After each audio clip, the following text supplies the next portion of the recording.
Are you tired of being so confused? You feel like you're more fucked up than the lies on the evening news? Well, just step right in. We can talk about it all as friends. And if you want, we can hug and kiss and make up for the party ends. Agree or disagree, stop offering me. 'Cause I'm everything you want, damn sure what you need. I won't tell no lies, back up on the facts with truth.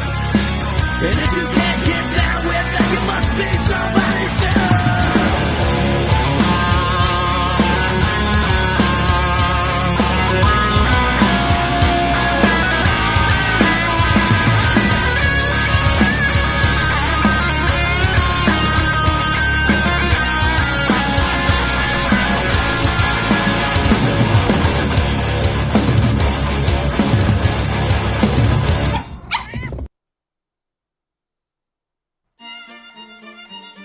Oh, hello there.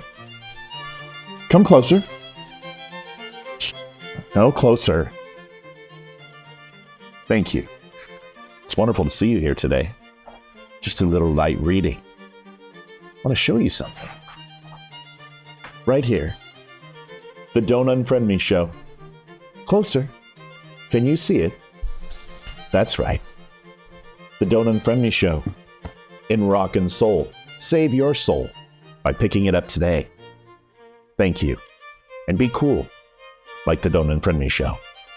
Also, along the same lines, right? We've got some great people out there that I just interviewed just yesterday. And there's a really dumb show out there. I mean, it's really dumb. No, really. The Don't Unfriend Me podcast is growing in popularity. And I caught up with the show's host, Matthew and Olivia Speer. Let's check it out. Adjusting transmitter output. This is the Don't Unfriend Me Show with your hosts, Matt, Leroy, Amy, and Olivia. Geopolitics, military analysis, and election coverage. Coming to you live on all major social media channels at The Dumb Show. Honest, direct, unfiltered. We can agree, we can disagree. Just don't unfriend me. Sorry, everybody. Like, literally, like, this is the worst. I think this is like the latest we've ever been. This is the latest. Yeah, it is. I think the latest we've ever done was like 8:20. I know we were worried too. Listen, this has only happened twice where we haven't notified. One was when it was literally the 30th day of the rebuild, and it was the launch premiere of the rebuild, and we were 15 minutes late, and we lost somebody because of that. Which, still who did we lose over that? Judy. Oh, that sucks. I love Judy. I did too. What a stupid thing. So we lost her because she was mad at us because we didn't tell anybody. We did our best. I mean, but sometimes things happen. So this one couldn't have been avoided. Hayden was doing the dishes, and then literally kitchen just flood everywhere, just flood. And she comes in and goes, the garbage disposal's not working, and we go in and there's water's everywhere. So I did everything I could. I mean, I removed I've never done any of this. I removed the garbage disposal, did the trap, did the intake line, removed the trap, and then found the main plumbing main, and I knew that's where the clog was, so I blew through it, and I heard it patunk, so whatever was there moved down the line, and I'm like, great, because I put a shop vac in there and I sealed it, and I just pumped air right into it and it popped it out. And I didn't have a snake, and I don't want to put a snake in my plumbing main. I'm not going to have somebody do a backhoe in my backyard. So it worked, and then we ran the water, and it's downstairs. Come here, yell. It was downstairs. Okay, then it's upstairs in my room. One of the two. Anyway, so I blew it out, and we ran it for like 2.5 minutes. Everything was perfect. Hayden put an exorbitant amount of soap in my hands when I was washing them because I was covered in just shit and filth. And that foamed up, and that was actually a good thing because if it can pass, foam and suds that are extremely light, then you've got good flow. And it couldn't, and it stopped. And it backed up, and I was like, shit. So we have to call a plumber because they got to go and they have to flush the main and run a snake, and I'm not going to do that. I'm going to use a licensed and bonded guy. That way my home insurance pays for it. Go ahead. Yeah, so I'm just waiting for the call. They're going to call when they're on their way, so if I get up and answer the phone, that would be why. Yeah. Because they're coming. Yeah, scuba gear. Yeah, man, I have self-contained underwater breathing apparatus. Yeah, I was looking for my rebreather and then my Gerber and my K-bar and my Silkies, but no, Hayden, I'm like, Hayden, I need some water, and I'm holding up a cup like this, and she literally pours it, and I move the cup, and it's all over me. I'm like, son of a, it wasn't fun. Liv, tell them who's going to be here. Yes. Lisa Regina, rescheduled again, and she's not going to be able to be here tonight, awful. Obviously. It's our fault. Awful about that, so that's twice. So I'm going to sit down tomorrow with her, and we're going to get them in soon. Yeah, okay. Yeah. I feel horrible. But we're now at a point where Dan Nunn is like, I want to come back. Ryan Samuels wants to come back. So we're getting to a point now where we're going to have to start doing 2 to 3 guests a week. And honestly, the next 4 weeks, we have 2 guests a week. Yeah, and that's just pretty much where we're at right now. That's the way it is. Anyway, give everybody a heads up who's coming. All Barry right. was here on Friday, so that's not going to be. John David Gregory will be here tomorrow. Chris Martini will be here on Friday, which I'm excited. I've been trying to get him for a year, so super happy. Tyler Fisher will either be here next Wednesday or sometime next week. And he's I think he's working his schedule because he's like, what time's the show? So he's trying to figure out a way to change the date. And the reason we're doing that is because, do you remember Scott Lloyd and the whole election fraud with the RNC chair down in one of our neighboring counties? Yeah. Well, the appeal we're trying to be there for the vote. We're trying to be there for the new vote. We're trying to hurry. It's 8:30. We gotta get so going. Anyway, that's all. And then Damani will be back, and then Hannah Pruder. I didn't mean to catch you up, but yeah. we got to move. Super late. We got to move. But yeah, so that's it. So we're trying to reschedule Fish. And if not, then ultimately I'll probably run the show, and then Olivia and Hayden will go down to Front Royal and videotape. Honestly, they'll probably get further with, looks and a smile than I would with my grumpy disposition. So thanks, honey. Check the dumb news for show updates. Really? I haven't used the dumb news in a year. I'm going to, though. I'm going to start using it again. I'm going to start doing news again. Now that Olivia's going to be here for the week, I can have a little bit of time, and we can work on articles. So anticipate that the dumb news, we're going to kick it off. Okay?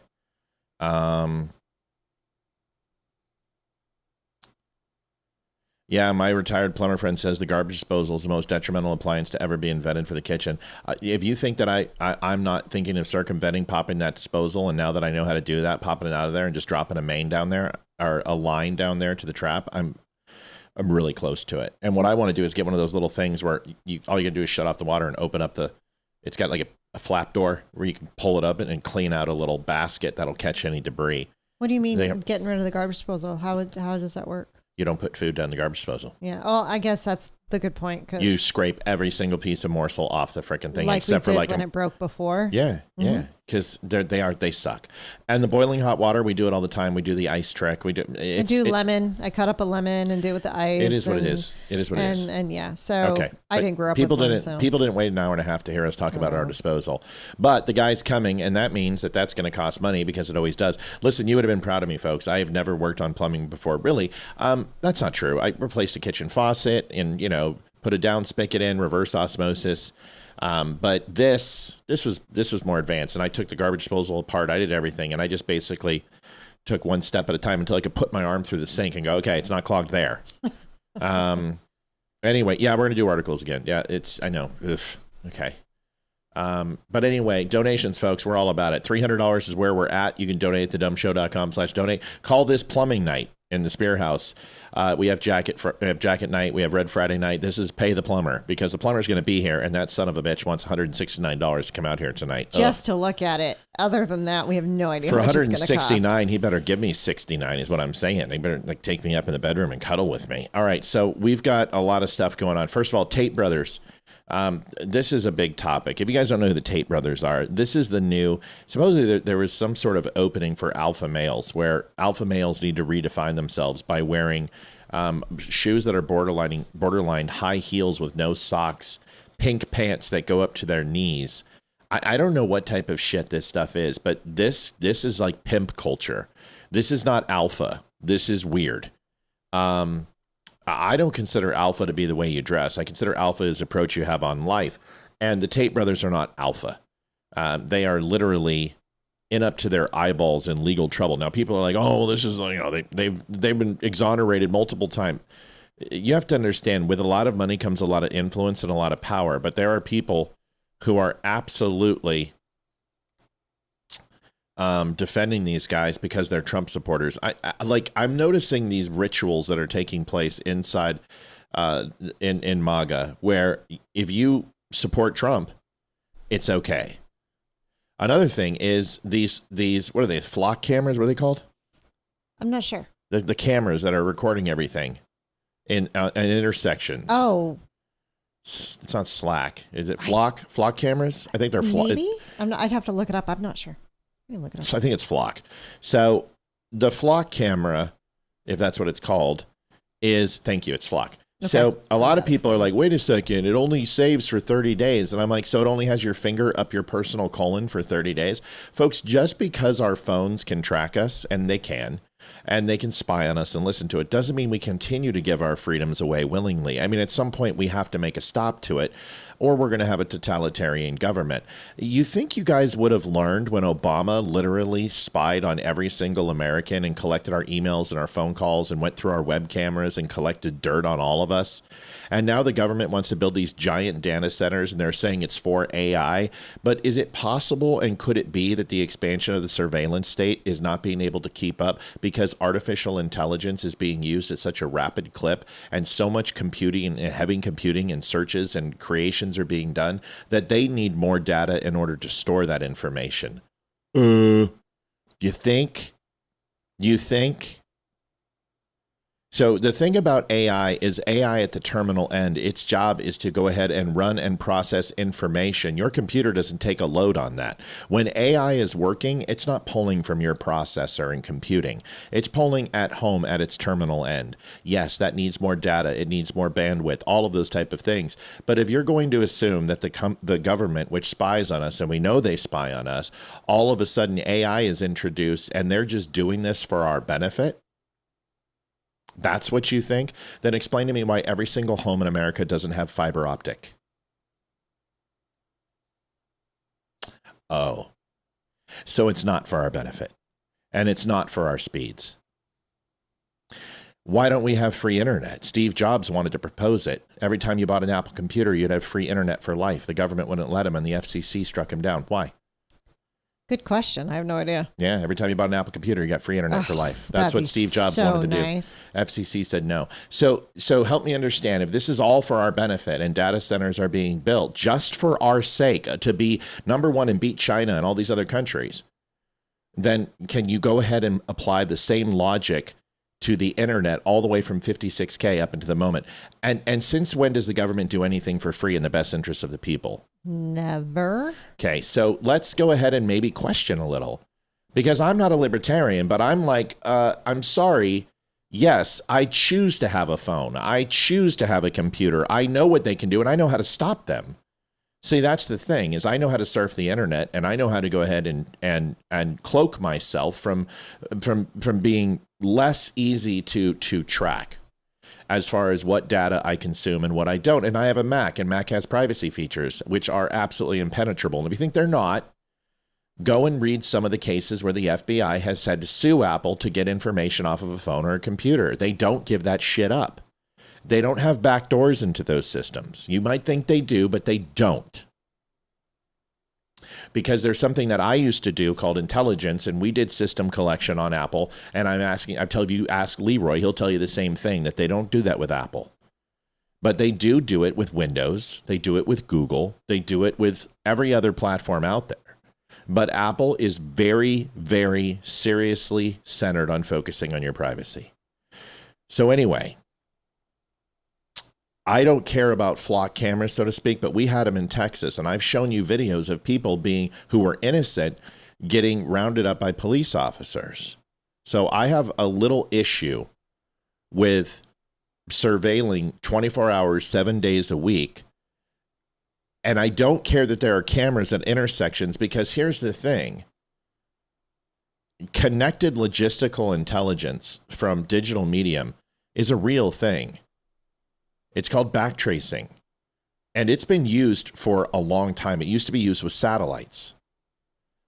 Well, that's expensive.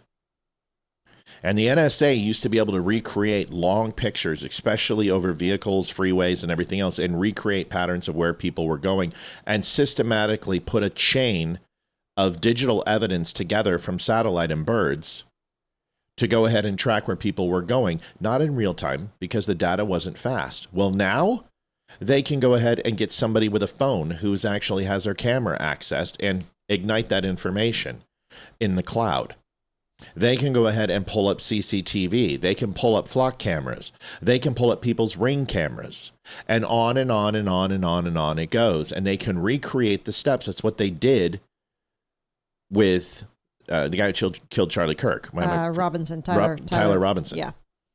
Robinson. Robinson. If okay, I'm not I don't care. I can't. I'm in plumbing mode.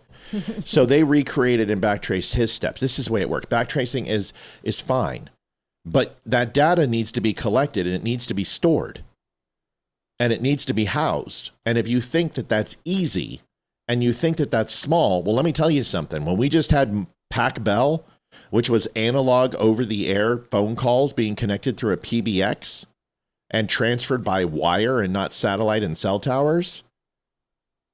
Let me ask you a question. What were the size of the computers in Fort Meade?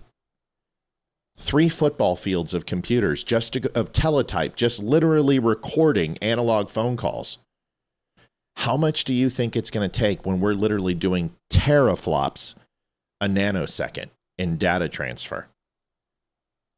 So maybe I'm a little hesitant for data centers, just a little bit. Plus, they make a lot of noise, and they raise our water and gas and fuel prices. They're obnoxiously huge and ugly. Yeah, they are. They take away from the scenery.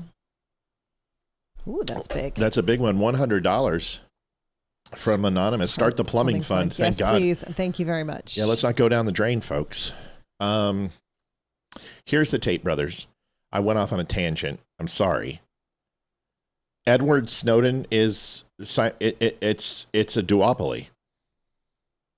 It's a duality. He's a hero and a villain. Snowden did the right thing by releasing the information and notifying the general public of what he did, of what we were doing. But he also broke every single code in the community, in the IC, and put a lot of people's lives in danger. And then he ran to a communist country, which makes him a piece of shit. I'm not a Snowden fan. Either is Leroy, because we took a vow of oath, and we understood he worked in Intel for a long time. He touched many programs that did these things, and he took advantage of it. And when he finally reached his ceiling, he got disgruntled and decided to burn everybody. But he used these things and advanced his career. And he had no problem with doing the things that he was doing. So he's a hero and a villain at the same time. You know? But running to a communist country, I'm not, listen, everyone's like, free Snowden. I'm like, no. He's a criminal, and he's treasonous, and he needs to pay the price. There is a way to do what he wanted to do. And he could have done it the right way. All he had to do was get whistleblower status, which was a thing then. And then once they did it help them, he could have leaked whatever he wanted to. But everyone's like, they would have killed him. Bullshit. Give me a break. The guy went to a communist country and fled. Here are the Tate brothers on Piers Morgan, way off on a tangent. I'm sorry. Here it is. This is interesting. Michael Knowles does a great job. Michael Knowles, this is, as we've just been hearing, it's a complex case. It's been running for many years. More and more charges have been leveled at the Tates. But what was interesting about this, I think, politically, is the way many on the conservative right wholeheartedly embrace the Tates. By the way, so as I digressed, what I was saying was Trump supporters, just because the Tate brothers support Trump doesn't mean we support the Tate brothers. Just because President Trump expanded and militarized data centers doesn't mean that we are all of a sudden in for guys. Are we constitutionalists? Are we Republicans? What the there are people lighting me up like a Christmas tree because I have a picture of a snake with a saw cutting down a flock camera. And it says, "Don't treat on us." And people are mad. I mean, we sound like liberals. Since when do we trust the government? Since when do we embrace? Benjamin Franklin may have said something somewhat similar to this. I don't know. What was it? People who sacrifice liberty for a little bit of safety deserve neither. Yeah, that's what the quote is. And I'm pretty sure Ben's right now. So that was my point. Why are we supporting the Tate brothers? These guys are complete douches. Here's Michael Knowles. Watch this. He crushes England on this. We've got a couple of supporters on the panel here now. Notwithstanding the sheer volume of very serious charges that were continuing to be levelled against them. And now we have this extradition call from the UK, which the US looks like it's not going to try and counter. What do you feel about this? Well, I think the extradition was a stunning reversal of the UK's long-standing policy never to prosecute Muslims for trafficking or rape. That really surprised a lot of people, I think. You get the grooming gangs report come out. I just interviewed Sammy Woodhouse, one of the victims of I know I showed this, but I didn't get to the other parts of this. And you think, well, this went on for decades and decades. The UK not only neglected it, they intentionally turned a blind eye. They knew what was going on in many cases. They ignored the victims. So that's one thing that raises eyebrows about the prosecution of the Tates. The Tates are douche nuggets. Here is the second of this, is Nick Freitas also puts this so eloquently. Thank you. Where's my little, oh gosh. Oh, I didn't turn it on. There it is. Kimberly Jergermeyer. I've never been so happy to see your faces. Oh my gosh. Thanks, Kim. Thanks, Kimberly. I appreciate it. Yeah, I'm a filthy mess. I worked out again. And I get shower, and then I was working under a sink, sweating my ass off. So I'm very appealing right now. Yeah, Michael Knowles' set is awesome. Wonder why he changed it. Wow, it's so rustic and has that orange ambient glow like a fireplace. Ben Shapiro's that way too. Oh, Ann Crowder. Oh, wow. Wait. Benny Johnson. Oh, Glenn Beck's redid it that way. Oh, God. They've all redone their sets within 2 years. Gosh, or within a year. That's interesting. I mean, it couldn't have been a coincidence, could it? I don't know, when everyone says, wow, I've never seen a set like yours. You have the best looking set in podcasting. Well, really? You guys think so? Huh. That's kind of, how weird. If only there was another podcast that looked like that. Wow. Pretty cool. Nice to know. Yeah, I like Michael Knowles' set too. Moving on, here is Nick Freitas, the genius, on the Tate brothers.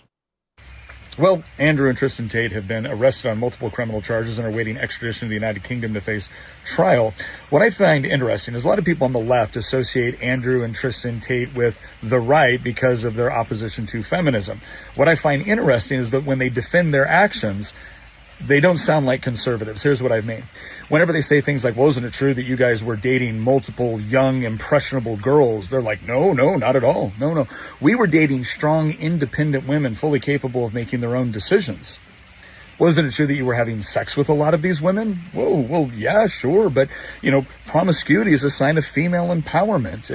It's old misogynist tradition that tells women that they have to be pure and to stay with one man. No. We were fully allowing them to embrace their sexuality however they saw fit. Wasn't it true that you encouraged them to go into sex work? Whoa, sex work is work. You're the guys that say that, right? I mean, no, what we were doing is providing them economic opportunities that had the potential to make them very wealthy. In fact, if you look at our company, we predominantly hired women, so we're pretty progressive. You see what I mean?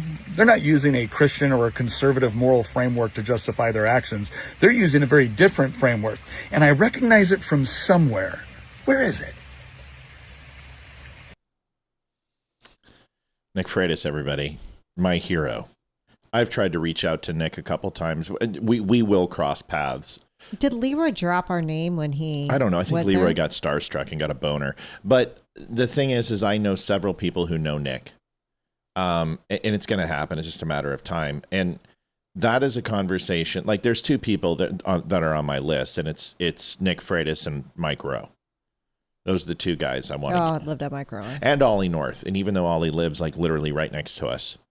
But I love Nick, and the intellectual conversation that I would love to have with Nick is just, let's talk about anything, because that guy has that brain. He worked Intel, and most Intel guys are pretty freaking sharp if you haven't been able to figure that out. Let's go into Fetterman on AOC. Been offline the last 2 weeks in vacation in Oklahoma. I'm reading it. Sorry. In Oklahoma, making up for donations. Missed my dumb family. Angela Hills, we missed you. And what a wonderful night for you to make up in donations, because we need it, because the plumber's coming and he's going to charge us an arm and a leg. Oh, the green thermometer is going higher. Almost there. More than halfway. Now we're at 185. Thank you, Angela. Thank you $75. much. We appreciate you, hon. You're the best. Here is Fetterman on AOC. Or it might be AOC on Fetterman. We'll find out. Here it is. Did you happen to see AOC in Germany? I saw some of it. I think that the most trouble thing for her views is she is just anti-Israel. And those views and so clueless to sit in Germany and accuse Israel of genocide while you're sitting in Germany, how ignorant that is. I didn't really see where she kind of had her flub, but the views that I have heard of hers, but it's specifically anti-Israel, and that's really part of the serious rot within parts of my party. I predicted that he, depending upon the midterms, I think you'll hear by January or February, if Republicans lose the midterms and Democrat socialists continue to win, I imagine that he will leave and become an independent and fill the role of of Manchin from West Virginia and Kristen Sinema. How Steve Manchin and Kristen Sinema really were the Democrats who said, no, we don't want to expand Democrat power. Fetterman's amazing. Remember, I still have to get him on, and that's what we need to. Tomorrow we need to sit down and we need to lay out we need to lay out a brainstorm, and we need to put it in AI and have it literally nail our targets for us. And just here's why, here's what we want, and it will help us identify the avenues to reach these people, phone numbers, addresses, all that, how to get in touch with these people. Yeah. So we'll lay out a brainstorm on our biggest gets, but Fetterman's a huge get. I want Fetterman, because you guys know I told you to vote for Fetterman. I told you not to vote for Mohammed Oz and vote for Fetterman, because Mohammed Oz was a complete, absolute douchey liberal. And Yeah, and I'm sorry, he was. And, he's doing great now, and he's in a position with Trump, and that's fine. I don't care. But the guy was phonier than a $3 bill. And Fetterman, although a blue dog Democrat, is a blue dog Democrat. And he's more Republican than any moderate so-called Democrat that there is. And he's been voting that way. And although we don't agree with him on everything, I will take 100 Fettermans versus what's coming in the next 4 years. Yeah. Did his stroke give him a reasonable perspective? No, he's always been this way. Fetterman wasn't a douche. Fetterman was never a douche. I mean, he dressed like a douche, but he was always open. He was always open to conversation. He was very Bill Maher-ish. Fiscally, he's fairly conservative. Socially, he's fairly liberal. But when it comes to geopolitics, he's also extremely conservative. I mean, he does believe in America first, but he supports the areas of the country outside our country that he feels are going to represent our best interests. So he supports Israel, which is fine by me. I don't care. He supports President Trump in his endeavors in the Middle East. He's defended President Trump on many times. He sat down and had dinner with him. I mean, he doesn't love Trump, but he doesn't consider politics to be a love affair. He considers it to be him representing his district, and he always votes in the best interest of his district. Good for him. That's what we want. I'll take those same people. Sorry, Livy. I'll just shore it up here. Here is Officer Tatum on Israel, which I thought would tie in nicely with this. You can watch this one. Tell me what you think. The two-state solution idea. They don't. Why are we lying to ourselves?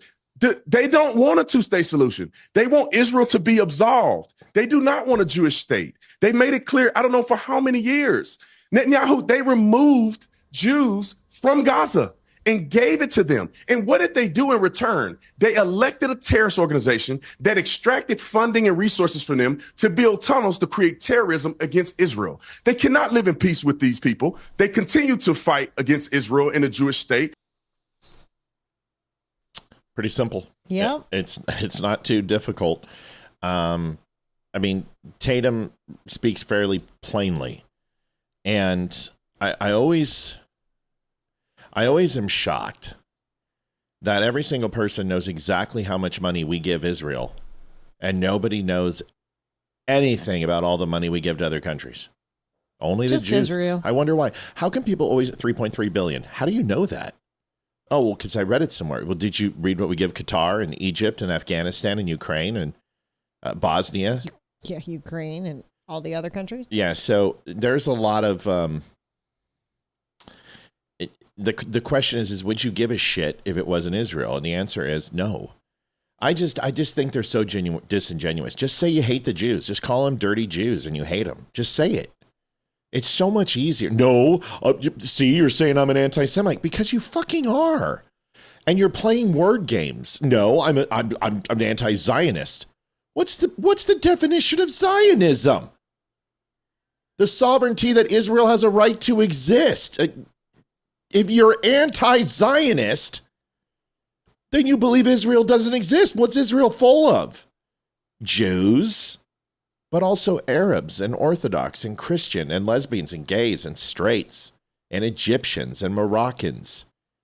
There's all sorts of people. Israel is literally the most Western of all Middle Eastern states.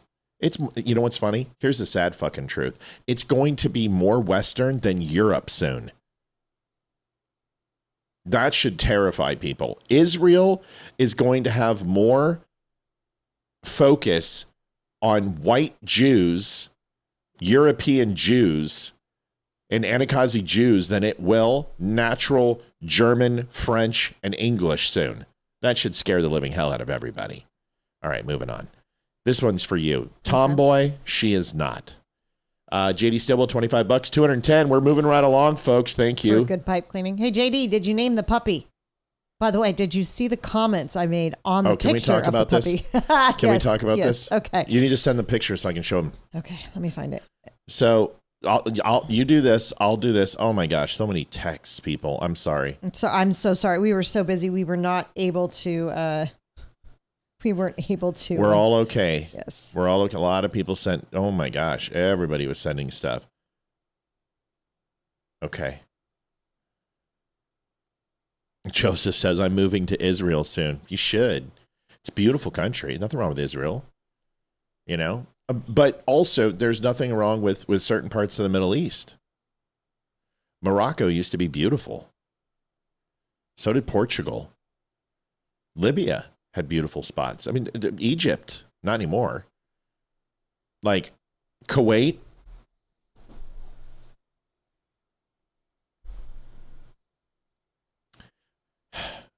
Bahrain. Bahrain. It's Bahrain. I know. It's not hard. But there's plenty of places to go in the Middle East. Hey, Mrs. Good to see you. All right. So I sent the picture via text. Okay. So all right. So we get a picture of this, and this is JD's new dog. Now, Olivia's going to tell you a story. So he posted that picture on Facebook and said, we have a new member of our family. It's a boy. We're taking suggestions for names. So I get on, the first thing I think of is Scout. I don't know why, it just looks like a Scout. And then a few other people said Biscuit. And I was like, oh my gosh, he looks just like the dog from the children's books, Biscuit. Super cute, right? So I show the picture to Matthew.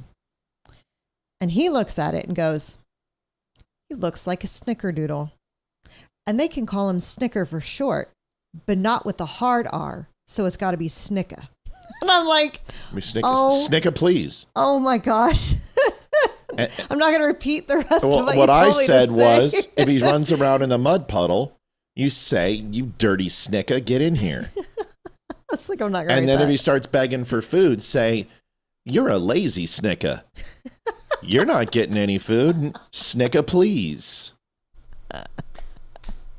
And then if he comes in from like the rain and his fur is all froey and big, you say, we need to go ahead and brush you out, Snicka. It's a perfect name. His name is Chance. Yeah. My little Snicka. My little Snicka. Listen, I love Snickas. Everyone should own one. Oh my God. So I think I think Snicka, please. I think you should call him Snicka. I think it's perfect. And then if the dog resists, you whip him. Oh my God. And you say, your name is Snicka. And he'll be like,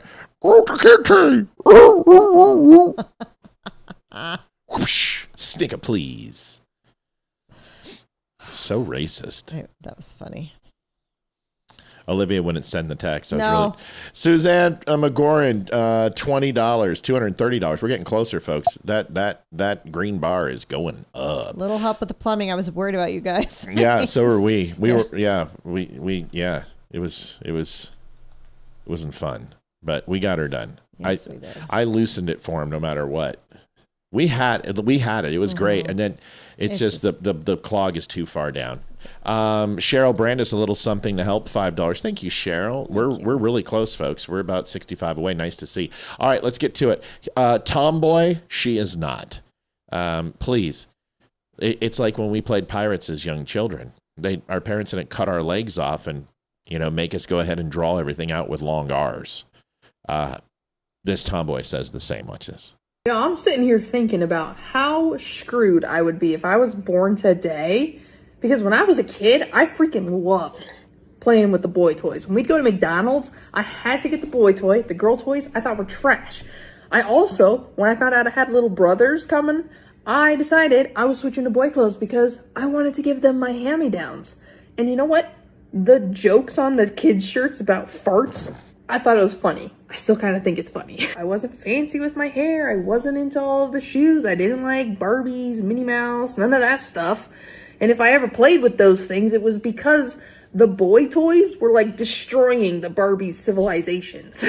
There was even a point when I had a friend, when I was little, she asked me what I wanted to be when I grew up. And I said, when I grow up, I want to be a boy. Fast forward, I still love wearing boy clothes. Secret is they're a little bit more comfortable and they got nice pockets. I remember too in high school when I wanted to chop my hair off, because guys, it wasn't always this short, it used to be longer. But when I wanted to chop it off, it was because I liked boy hair. Could you even imagine how screwed I would be if I grew up today. People would hear that I wanted to be a boy as a kid, and they would have run with that. I would have the education system telling me, you're in the wrong body. You should just not tell your parents. Let's call you a he, him. What name do you want to go by? Devin? Like, I am truly so blessed and grateful that I grew up when I did, where I did, with the parents that I did in the family. Because my family and my friends, they let me do me. They let me, wear my boy clothes, play with boy toys. Eventually I got to chop my hair off, which was cool. But the whole time, they were there reminding me that I was a girl and that was never going to change. It was instilled in me that God created two genders, man and woman, and that you can't change. Also, God doesn't make mistakes. Shocker. So guys, guess what? The truth is that I'm not a boy. The truth is that I'm not transgender. The truth is that I'm a tomboy, and I'm a proud tomboy. I'm also a woman, okay? With XX chromosomes to prove it. So let's stop telling little girls that they're trans, because they're not. It's okay to like boy things. I played with Strawberry Shortcake and Barbie, and my mom was like, do you want G.I. Joe for your birthday? I said, no, I want a Ken doll. And my dad was like, oh, God, this is it. He's a fag. And he keeps holding the room, and here comes the talk. And he's like, Maddie, boys don't play with Ken dolls. I'm like, boys play with Ken dolls when Diane Frost and Kelly Brumby play with Barbie dolls. And they're next door every weekend, and they're playing Barbie. I want a Ken doll. My dad's like, you shall receive a Ken doll. So I had Ken doll and Strawberry Shortcake, and I would go over there with Kelly Brumby and Diane Frost. And I had my first doctor experience with Kelly Brumby and Diane Frost. So I win. Doctor. No, it wasn't like that. No, that was Kelly Green and Cindy Fitton. That was like, oh, stethoscope. Where do you want me to put this? But no, but we played and it was great. There was nothing wrong with it. It was wonderful. But yeah, I played with, but does that mean I was gay? No, it means I was smart. And while other boys are playing G.I. Joe, this is what I did. But today, oh my God, my dad would have lopped off my penis, got me breast implants, and named me Matilda. Matt was there checking out their feet. I didn't have a foot fetish then. My foot fetish only came by accident with Olivia. So we'll just tell you how it happened. So one day she came home from work and she was dressed in a pinstripe gray business suit and she used to work in an office. She wore these gorgeous suits and pinstripe, and then she had a purple silk blouse underneath, light purple like violet, and she had these beautiful pumps on, and she walked in the door, and I was running downstairs, and her hair was fully curled and full, and I was coming downstairs. We had a garage down there, and she was coming up, and I was going to go down and kiss her, and I saw her, and she gave me the look. So we just did it right there on the stairs. And we literally took all of our clothes off and walked up to the bedroom, and when she did, I picked her up, and I had her in a way where she was kind of down, and her feet with her nylons were on. And I was like, that's interesting. And I've had a foot fetish ever since. See, I don't have to, I'm not embarrassed. I don't give a shit. Everyone's got their things that they like, and I love Olivia's feet. They're amazing. They're the greatest fucking thing in the world. They're cute. They're cute. And they're little. They're adorable. They're very, very pretty. I don't know. I never thought but I'm an ass man. A total ass man, but feet kind of we're hot. Darby Carlton donated $30. Thank you, Darby. You don't have much of a choice but to be an ass man, because I've got an ass. I don't have boobs, so there you go. But you got it all in one spot. But yeah, I'm a foot guy. But I didn't know that. It was like it was just the heat of the moment type thing, and no kids at that point. We had a kid shortly after that, and because like we found that was a big thing. So I gave her a foot massage, and then she loved that, and then we had sex a lot. So there it is. I have a foot fetish. I'm not embarrassed. I don't care. People are like, really gross. Okay. You know what? I'm sure you're not. You know what? Call in 276-200-2105. Tell us your kink. And I'm sure, you'll be like, well, listen, it involves gerbils, green jellos, and a box of crayons. And we're going to be like, Richard Gere. Right. All hail der Ars. But I'm still an ass fan, completely ass man. Always been an ass man. Always will always be an ass man. All right, moving on. Debbie, do you need to take a shower now? Are you okay? Okay. So JoJo from Jers. This woman, this constant leech of a suckhole of a life woman is completely one of the dumbest people in the world. She was canceled on X. She deleted her account. Well, now it's back. And she's rising to fame. JoJo for Jers. This is the girl that was actually... Was this JoJo? The singer? No. This is a girl named JoJo from Jers. She's a Democrat operative who's paid by the DNC to go ahead and shill misinformation. She's a piece of work. Anyway, she got canceled because she said some shit. And, of course, the liberals, they always attack the people that they promote, and one thing led to another. Anyway, she's back now, and she's there. You're seeing her on major cable channels, which blows me away. Here's her genius take. But I would say that if at this point, if at any point, you're somebody who's looking at the Tates and saying, yeah, that's what it means to be a man, then you're confused to say the very least. And something else is missing in your life that you're trying to fill with this manufactured idea of what it is to be a man. Yeah, so this is, if you were talking about conflation, right, conflating messaging. Andrew's going to crush her. Like, look at her. She's like, shit. Andrew decided to talk. Andrew is literally going to knock her. First of all, she looks like she's 86 without her makeup. She started wearing heavy makeup after she filtered all of her photos to make it look like she was 18. Found out she's, 46 or something. And she 46 isn't bad. No, I'm not saying that. And she's a pretty lady when she puts all that makeup on. But, like, she looks like a slee stack. If you haven't watched Land of the Lost, go do it. She looks like a slee stack. Without all the makeup.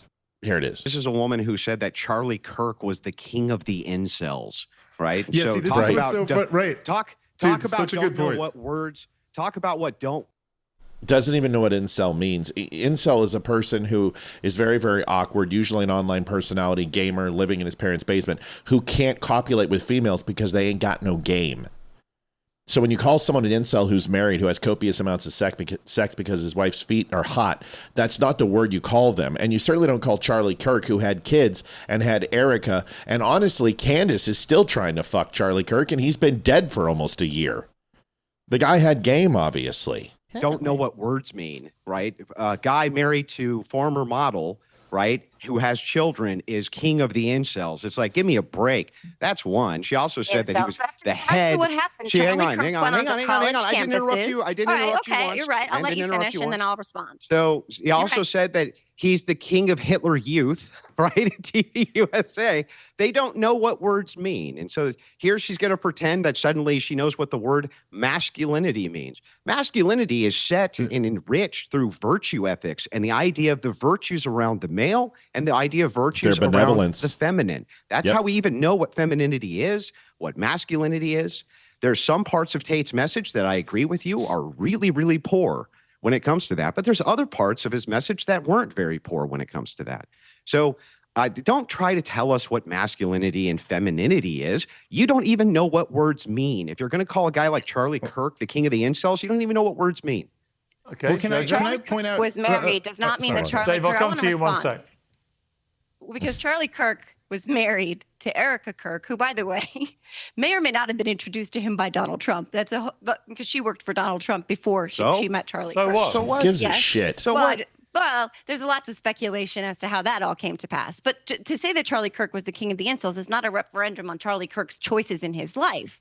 Charlie Kirk went to college campuses with Turning Point and courted young men who were incels. They were voluntarily celibate. They were believed. What the in celibate? What the God? I just want this is why I want to physically like people are like women never deserve to be slapped.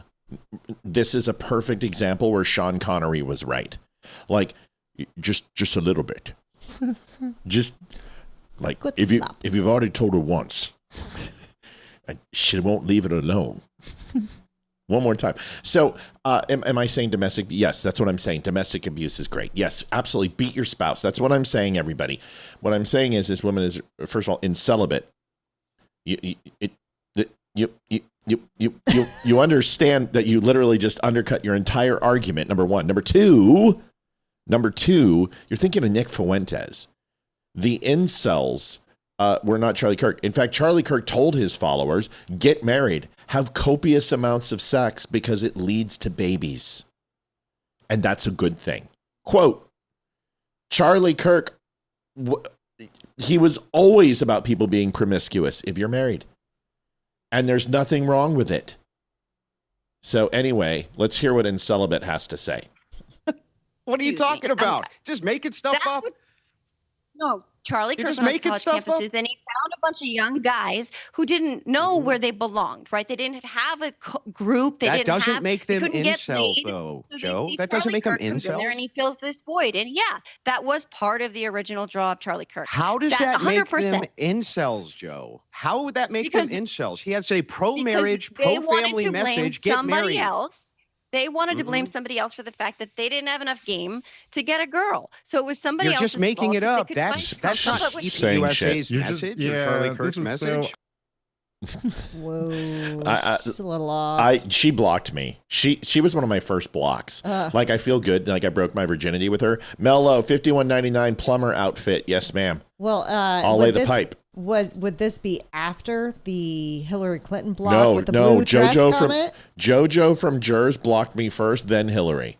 So JoJo from Jers, I went and started, just hitting on, just like crushing her comments, and she blocked me. She hated me. But first of all, thank you, Mel. We love you very, very much. $51.99. I didn't mean to overlook that. We did hit goal, so we are going to do that celebration in just 1 second. But then Hillary Clinton blocked me because she was at a picture of her in a red dress, and she put it up there, and she said, here's my red dress for the gala at I think it was the MET gala. Was it an inauguration? No, it was the Met Gala. Okay. It was the Met Gala she went to because AOC was there and she had her dress, but people were carrying Hillary Clinton's train from her dress, and it was red. And I said, funny, I think is what I said. Yeah, I was like, funny, this this one doesn't have a stain or something like that, or at least this one's not stained like the blue dress. And yeah, she didn't like that. She didn't like that, so she blocked me. Here is something that we like to do when we hit goal, and we are very happy that we did. So let's rock and roll.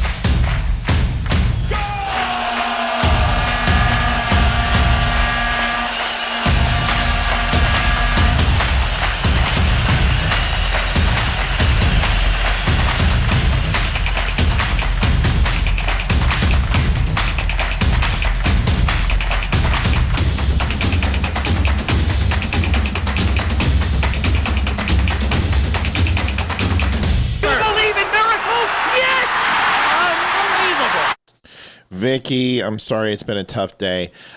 We also have some prayer chains going on here because we have some people who are needing it. We'll do that in just 1 second. But if you take a look at the lower right-hand corner of the screen, overtime has officially been eclipsed, encroached, and crushed. There it is. And Alfonso Mira just donated as well, $20. And for some reason, it didn't pop up.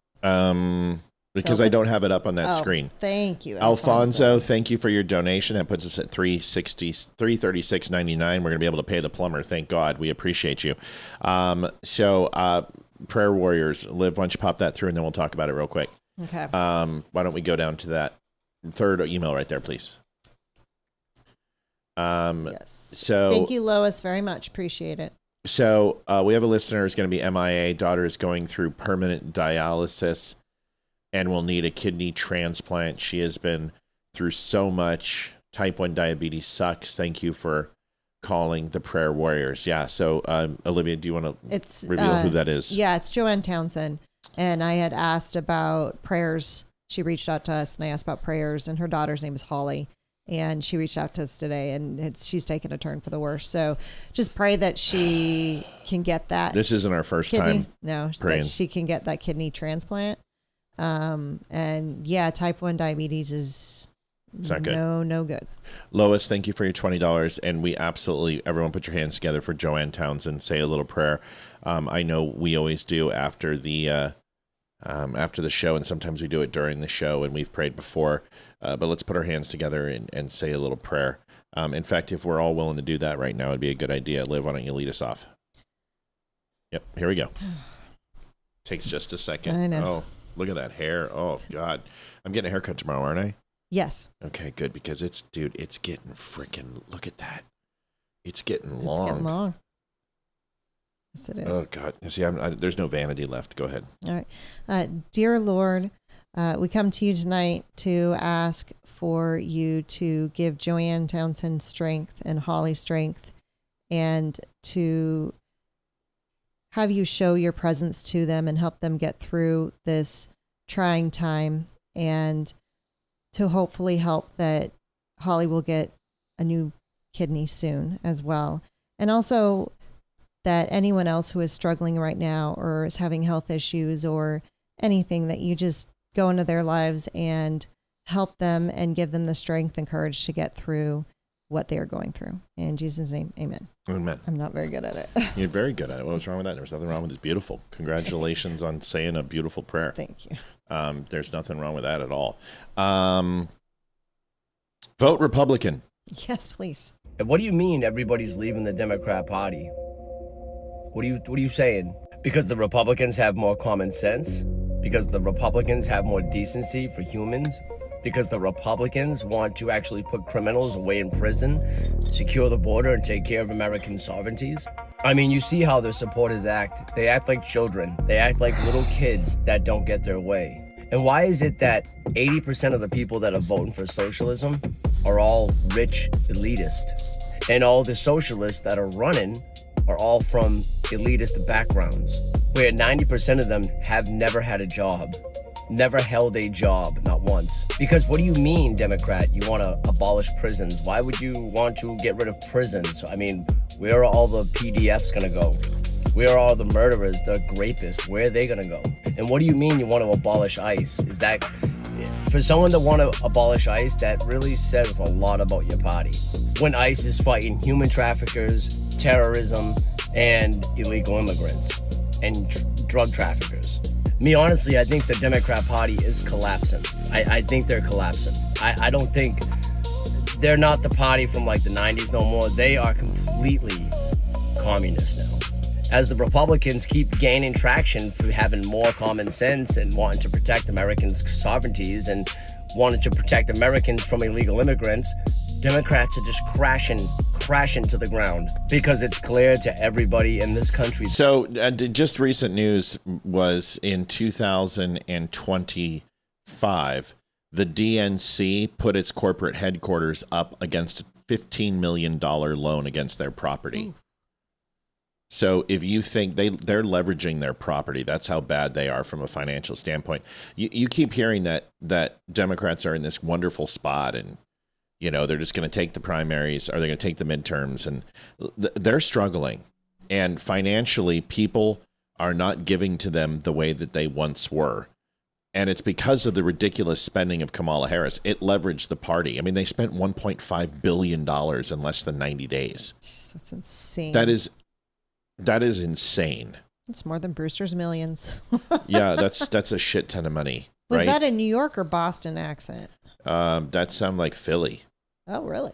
That was like a Southie accent, I think. Here is a perfect example.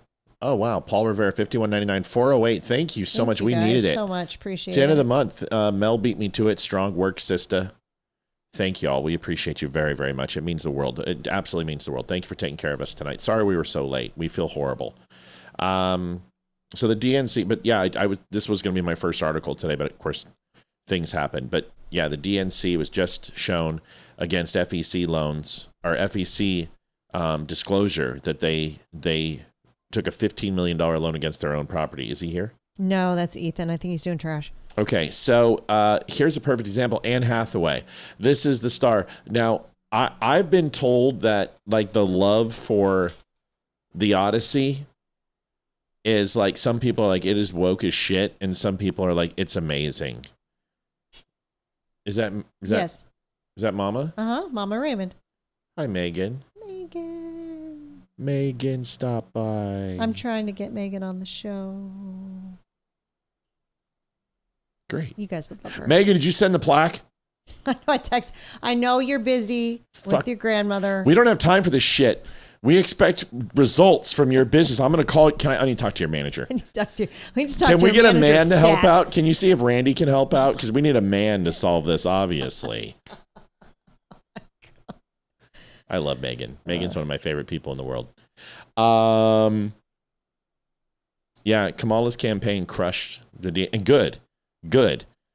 But if you think they're going to be able to refill the coffers from $1.5 billion in that short period of time, depending upon the candidate, they put up a socialist candidate, this might be over. Anyway, Anne Hathaway, yes, who called abortions mercy. This piece of why do all the hot women have to be so freaking crazy, nuts, psychos?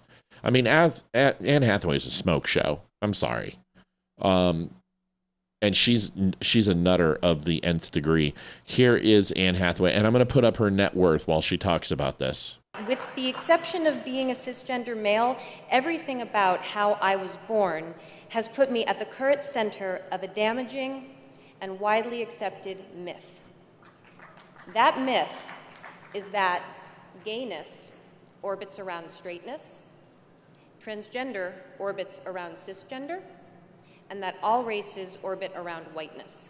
And it is a myth that keeps money and power in the hands of the few instead of being invested in the lives of the free. I appreciate this community so much. You're a fucking actor. Because it's where I learned to reject this myth. I appreciate this community because together, we are not just going to question this myth. We are going to destroy it. She's worth $80 million. Why don't you give some of that millions to that community there, Anne? Please don't go the way of Alyssa Milano because you look so much alike. And I used to literally love to stare at Alyssa Milano, and now she makes me want to throw up and kick myself in the nuts. And Anne, if you follow suit, please, I can't take it anymore. Larger nose women are a rare breed, and they deserve to be admired and loved because I also like women with larger noses. And Anne, you have a wonderful schnoz. And you're killing me. You're hurting me. You and Alyssa need to maybe have an OnlyFans account and redeem yourself. That's the only thing that'll work. 80 million. And you're going to sit here and talk to us about white privilege. You are an uppity elitist. You're an uppity elitist. So, yeah, it's ridiculous. It's ridiculous. Liberals censor everything. Here's Bill Maher doing what he absolutely does best, taking liberals down. Watch this. Let me tell you about the story that liberal algorithms locked out. Her name is Sia Weaver, and if you ask anyone in the blue sky bubble who that is, they'll look at you like a turkey looking up at the rain. But she's kind of important in New York, being Major Mamdani's chief of the Office to Protect Tenants, and since Mamdani's big issue is the rent's too damn high, yes, he stole this guy's act. It's a very key appointment in the most important city in the country, which is also our financial center. It matters that the mayor stands by, and I assume stands with, someone who says things like, if you don't believe in the government's sacred right to seize private property, it's over. Seize private property. Home ownership is racist. Elect more communists. Private property, especially home ownership, is a weapon of white supremacy. Really? Even among the 20 million black Americans who own their own home? But these are statements made as an adult. Yes, for co-eds from elite private colleges, you're only a lesbian until graduation, but the communism lasts a lifetime.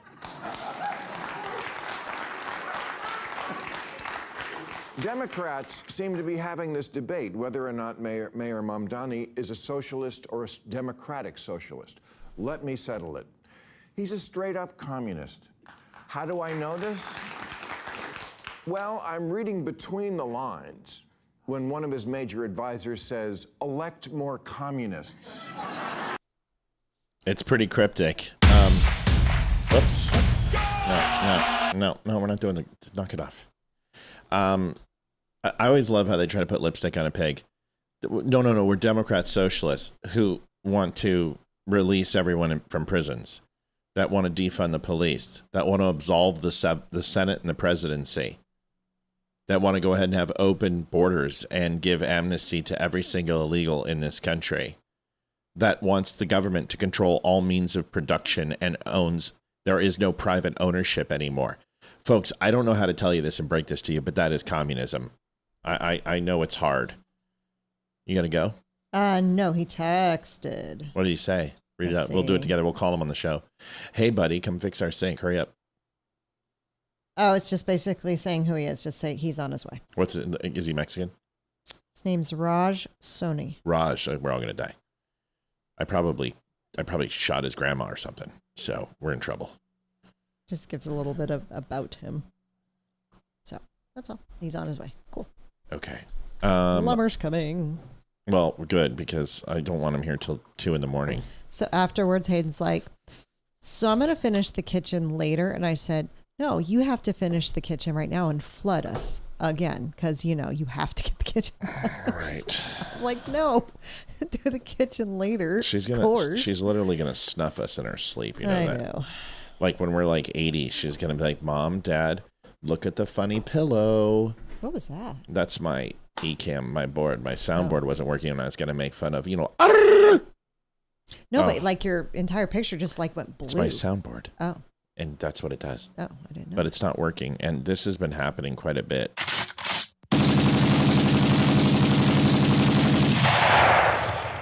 Why are my RPGs not working? Hold on, this is one of my favorite explosions. Weird. It's right there. Why has my audio file been deleted? What the shiznit? Oh. What? Not all my audio. What the hell is this? RPG. No. It's called Jukebox. Juke. At least I think that's what it was. No, that sounds racist. Jingle Box. You're such a racist. Jingle Box. Yep. Jingle Box, Jingle Box, Jingle Box Rock. Hold on, let me find RPG. This is she. I'm wonderful. How are you?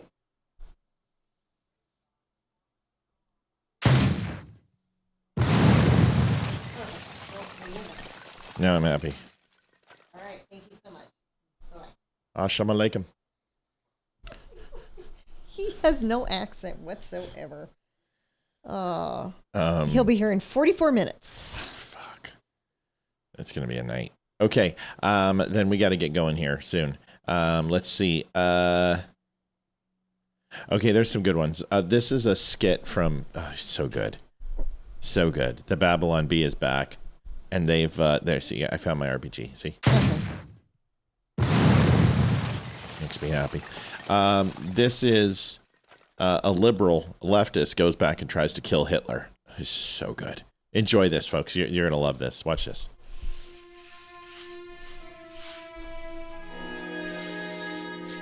So good. So good.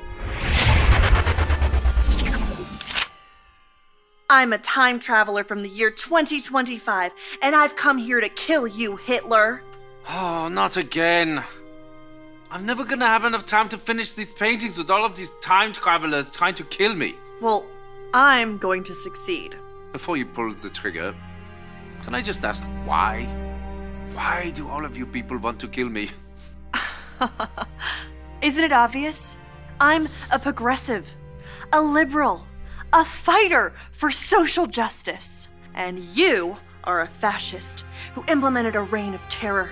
And while the effects of your policies devastated the world for decades, soon we will be able to take back the White House, and we will be able to use the government to force people to follow our great ideas. You want to use government power to force your ideas on the populace.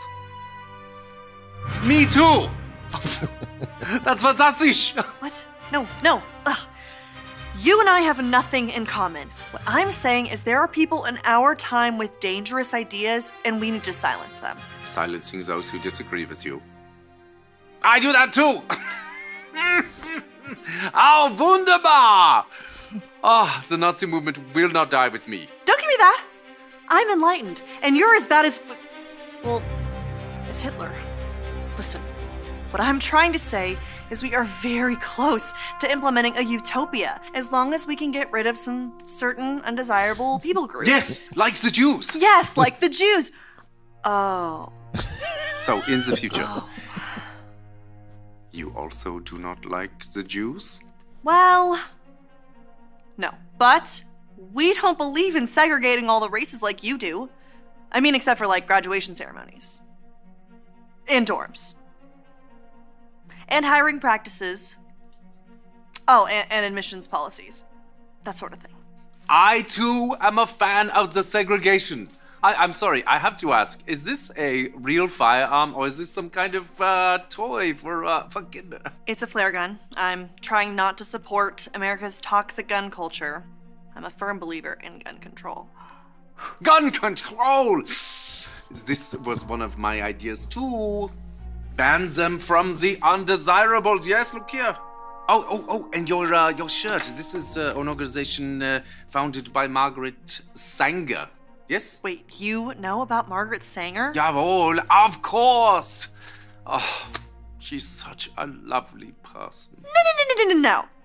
She's a fighter for reproductive rights, for women's empowerment, and the eradication of undesirable populations by means of eugenics. Brilliant lady, very inspiring. I must use some of her ideas in our socialized healthcare system. Socialized healthcare? That's not your thing. That's our thing. No, it's very much my thing. Did you know that Nazi means National Socialist German Workers' Party? Nazi is just more catchy. Nazi. Just rolls off the tongue. No. This can't be true. This has to be some sort of mistake. We are nothing alike.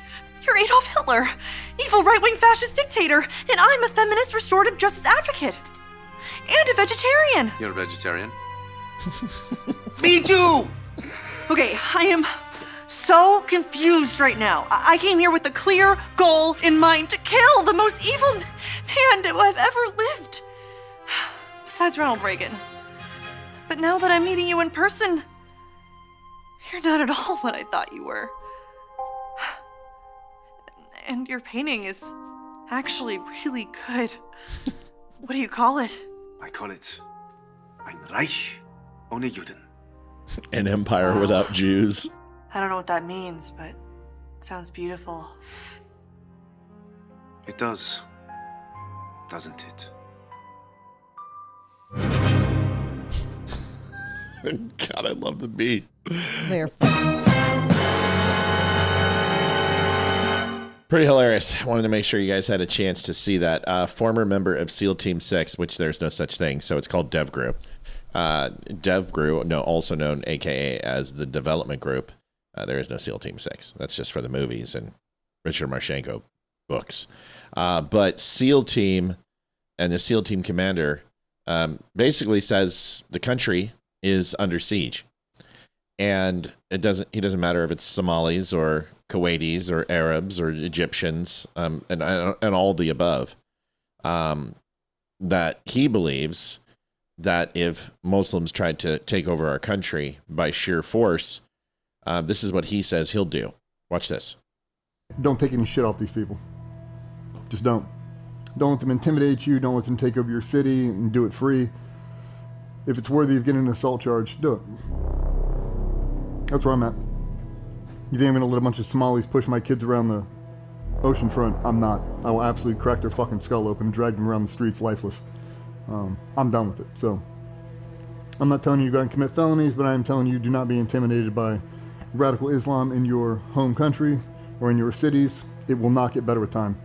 So you have to let them know that if they do anything that is outside of the law, you will take the law into your own hands. I think there's quite a few people who are at this point. Yes. It's just a matter of who's going to act on those thoughts. Well, you know, I hear this all the time. I don't condone violence. Yes, you do. Yes, you do. You condone violence. The left does this all the time. We don't condone violence, but I don't condone violence is a complete sentence. You know what I mean? Correct. For people, they need to understand something is when you have nothing to fight for, most people don't win conflicts that way. There's a reason why the Americans won. If the English lost, they would go across the channel and go back overseas and lick their wounds. If the Americans lost, they would be dead. The Afghanis also knew that in Afghanistan. That's when they fought the Russians. They have literally fought 2 Vietnams in Afghanistan, and they have won both of them against the United States and Russia, 2 superpowers during their time. And they held them off, men in caves, goat fuckers. When you have something to fight... With Velcro gloves. With Velcro gloves. When you have something to fight for, the opposing force doesn't necessarily have a weapon that can win a battle of morale and a battle of will. And you can have all the skill you want, but if you don't have will associated with it, you're not going to win. And there are plenty of people, there are millions of guys like that who may not be SEAL team commanders and work for DevGru, but who are more than adequate to take the fight to the enemy who are on this soil. I happen to be one of them and would have no problem fighting for something like that. There's going to come a turning point in this country, and we're going to have to understand is that if you're going to allow tyrants to come in here with the sole purpose of replacing and killing Americans, which is, they're not hiding it, folks. And the 2 biggest threats to this country right now, I told you, Olivia will tell you, I told you they were the 2 biggest threats to the United States 3.5 years ago. Before Jack Ryan, before President Trump. Olivia, you want to tell them who I said? You said Venezuela and Iran. Venezuela and Iran. Now, the 2 biggest threats to the United States are Democrat socialists and Arabs. Hands down. Specifically Muslims. Yeah. Islam and Marxism. 2 biggest threats to the United States of America. So that hasn't changed. And go figure that Trump went into Venezuela, which was a Marxist socialist country, and then Iran, which is the state #1 sponsor of terror. This isn't difficult, people. These things are right in front of us. And just because the country's names were named before Marxism and socialism or Marxism and Muslim extremists, that's the reason why they were a threat 3.5 years ago. And it's the reason why they're going to be a threat 10 years ago. And there's a reason why we're not going to be able to do anything about it if we don't act. That's all. That's it. Yep.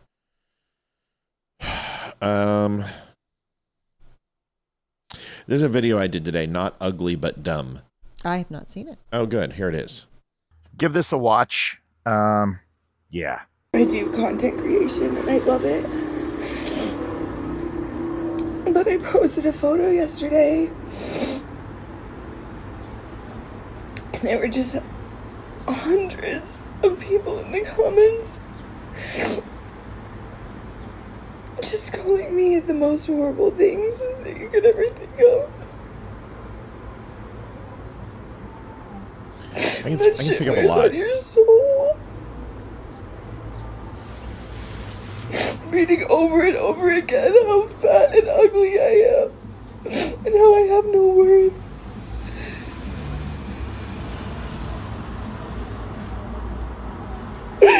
What the fuck is wrong with you people? Listen, I don't think you're ugly. I don't think you're fat.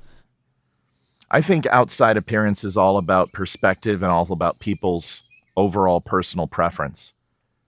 But what's universal is that someone who is mean, cruel, treats others with disdain and disrespect, that general disposition is what's universally accepted as either good or bad. And that's where ugliness is defined. I think you got exactly what you were looking for. You were looking for negative attention by being negative. And when you put that out in the ether and you put that out in the world and it comes back to you in tenfold, really, you should be reflecting and crying for your first post, not necessarily the response from everyone else. Because in this case, you're your own worst enemy. Welcome to the big league, sweetheart. It's not fun out here. I do it every single day, and you got to get some thick skin if you're going to continue to play this rancid and petulant game. Good luck. Yep. grow some thicker skin there, sweetie pie. You're going to need it. It's not easy. You are not going to, if you are already melting down over one post, you are not going to survive, and you might as well just shut everything down and move on, because seriously, there are people who live to make other people miserable, and they're going to find your stuff, and no matter what you post, people are going to say negative stuff about it, and you have to not care what they think if you want to be in this game. Or you just have to have enough confidence. You don't think people call me old? You don't think there's people out there who call me fat? So what do? I post a picture of me with my shirt off, and then they shut the fuck up. Then they say my wife is, I'm not married and I'm an incel. Well, I show them a picture of my wife, and then they shut the fuck up. Or they say I live in my mom's basement. I show them my house, and then they shut the fuck up. You can say whatever you want about me. I don't give a shit. That's what's nice about being 6'4" and 235, is that there's not many people who get to say something to me that they would say to my face that they say online. I don't care. You can't impact me, because in the end, you don't have to live here. I do. You're not married to my wife. I am. And you're not taking me to bed every night. So I don't really care what your opinions are. Mike Rose says it best. When people insult him and they go, oh, I'm so done with you, I can't. And he's like, what the funny thing is I never asked for your opinion in the first place. And what makes you think, and why would you be so narcissistic to think that I would care from someone I don't know? So whenever they try, this is why you guys will see the trolls. They come on and they hit once, and then they just run away. And then when they start calling me faggot and all this other shit, well, then I just ban them, because I've already won. There's no point in keeping you around. You're literally like a wet sock. You're useless. So that's it. Good morning, William Mathis. Good morning. Good morning. Evening, Living Patriot. Here is going to probably be the last video of the night, because we have to go. This isn't a full show. We'll make it up to you. I promise you. Leroy and I'll make it up. We'll make it up through the week. But we got to go take care of the plumber. But this is a good one. Radically right kids. This is funny. When I grow up, I want to work for a woke company, like super woke. When I grow up, I want to be hired based on what I look like rather than my skills. I want to be judged by my political beliefs. I want to get promoted based on my chromosomes. When I grow up, I want to be offended by my coworkers and walk around the office on eggshells and have my words policed by HR. Words like grandfather, peanut gallery, long time no see, no can do. When I grow up, I want to be obsessed with emotional safety and do workplace sensitivity training all day long. When I grow up, I want to climb the corporate ladder. Just by following the crowd. I want to be a conformist. I want to weaponize my pronouns. What are pronouns? It's time to grow up and get back to work. Introducing the #1 woke-free job board in America, redballoon.work. That's the great awesome. Commercial. That is amazing. Donald Moran says, my first time ever seeing y'all. Don't know y'all, but I fucking love y'all. Thank you. I needed to see folks like y'all. Well, welcome, we're here. Donald. 7 p.m., man, here 5 nights a week. 5 nights a week. We're starting, our reach is increasing a little bit. We're starting to see new people, which is great. So welcome to the show. Yeah, it's pretty funny. Grandpa Boomer here. I do have to show one more. This is Canada, and this is just to know this TV evangelist, also known as a reporter, tries to go ahead and catch this gentleman to disparage Trump about the new tariffs that are being placed on Canada. Matt, I think you are very handsome, and Olivia is very beautiful. The awesome couple. Thank you, Christine. It's very nice. You're absolutely right about me. So true. Thank you for telling me the obvious, but water is wet. Narcissistic. The sky is blue and the grass is green, but I appreciate you letting me what everyone already knows. Thank you. Oh my goodness. I'm just kidding, Christine. Here is Canada. This guy just completely owns this reporter and says the quiet part out loud. Taking American booze off the shelves. As a business owner, what do you make of this move? Well, first we were very dismayed, and I had to work with my U.S. rep, who is now putting together another order so we can get it down there before the new tariffs. But the ironic thing is, Chris, is that the 50% tariff that Mr. Trump is wanting to put on is still less than what every other province puts on us in Canada. And so, the illusion, or the free trade illusion that's coming out of Charlottetown, is really just that. I mean, this is just taking what they had said they were going to do last year, and they're just regurgitating it and repackaging it, but it's still nothing. But the fact is that it says the legal loopholes for allowing me to ship my wine across the country means I've got to get register every wine, do all these different things. But it still keeps the provincial markups in place. So if the premiers were serious, they would really open up Canada as an answer to Mr. Trump. But they're not. They haven't. It's a free trade illusion what they're doing right now. And Ron, take us through the day-to-day logistical headache of having these new threats imposed on small business owners in general. He just told you he doesn't give a fuck. He's more worried about his own country and the provinces of Canada bending him over the table because they're local business, and that's where he's going to ship to more than the United States. And that it could take effect by the end of the month. I mean, you talked about having to talk to your different partners and staff and trying to make sense of these different rules and regulation. What is that like for you on a day-to-day basis? Well, we have a rep who brings our wine into Washington State. We're in 7 locations in Washington State right now. And he and I were working very hard on getting a pallet or 2 of wine done quickly so that we can get that down there before the August 19th deadline. We had been starting to work on our plan for the holidays and a large shipment going back to an East Coast U.S. state. And of course, that's now on hold. So it's disappointing to have that tariff in there, but it's even more disappointing to have the Canadian premiers still do nothing. And that's the dirty little secret is all of these agreements do nothing to help us. And so as I talk to my staff, we're sort of between a rock and a hard place. We've just lost our USA channel, and the Canadian premiers are now making it harder to do business in Canada. Whoops. Last one, folks. We're throwing them out here as fast as we can because the driver, our Islamic driver, his camel is running a little late. So we're hoping that he shows up soon. You see what somebody said? His name was, you said Roger, and people like Rajar. The Rajar is his name. Here's Candace Lies Exposed. I always want to show you Candace lying. It's fantastic. Well, she's getting cooked by everybody now. Good. Candace is just literally, like I told you, she's going to start spinning out soon. She's going to start day drinking. She's going to fill up her, we don't know, but we know, tumbler full of vodka here soon. Watch. Candace, the ease and the confidence in which you lie from a large platform should really be studied one day. You know that I was not the source of that Daily Mail article, as does Daily Mail. I've never spoken to anyone from the Daily Mail. However, I have emailed them and asked them to please publicly verify that I was not the source. They know that as well as you do. And I'll give you the benefit of the doubt. Let's say someone told you that I was the source. You have my number. You've contacted me before. You could have easily asked, was this you? And I would have told you no, and all of this could have gone away. But you chose to lie on your platform because you have a content calendar to fill.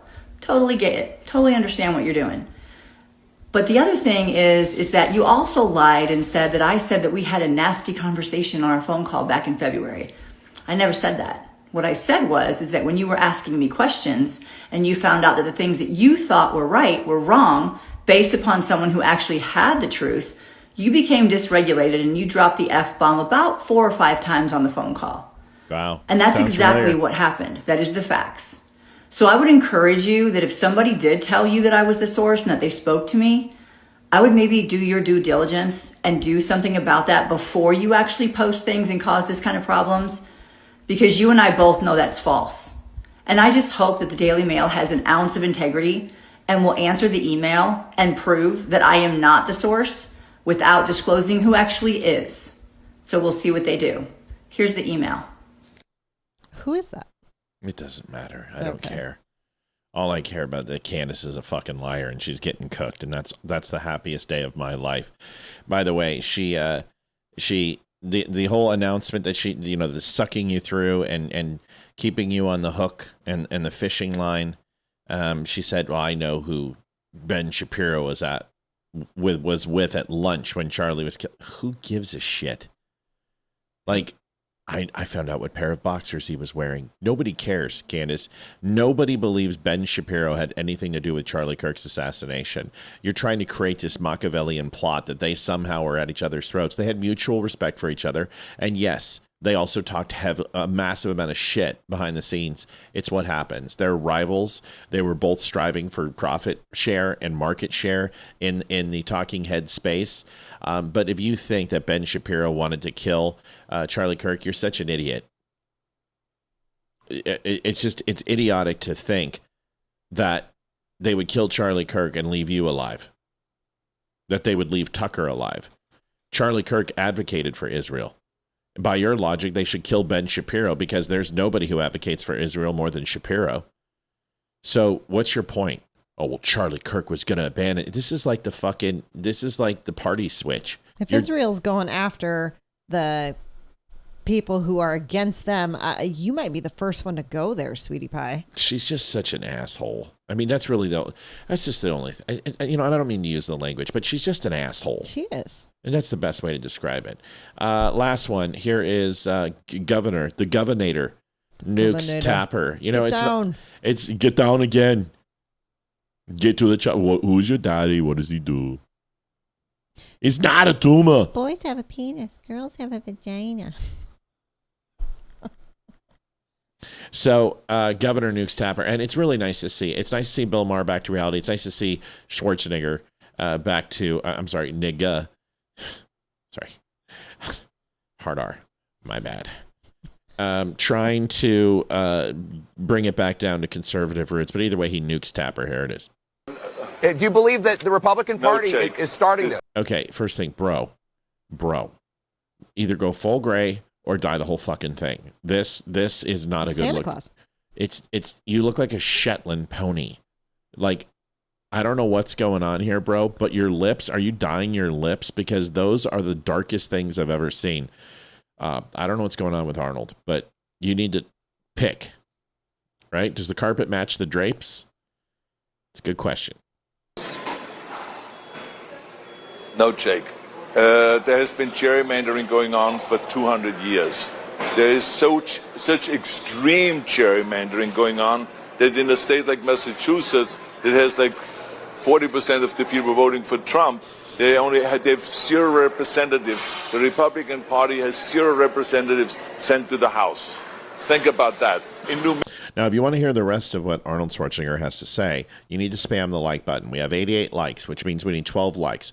We had over 120 people in here. Now we've gone down to about 95. But that means that there's plenty of people in here who have not hit the like button. So if you're on YouTube, if you're on Rumble, if you're on X, if you're on Instagram, if you're on Facebook, please smash that like, heart button, love button, fondle button, cradle my balls button, whatever it is. Hit it hard and fast and repetitive. Use the alphabet. A, B, C. Stimulate the button. Okay? Make that button scream.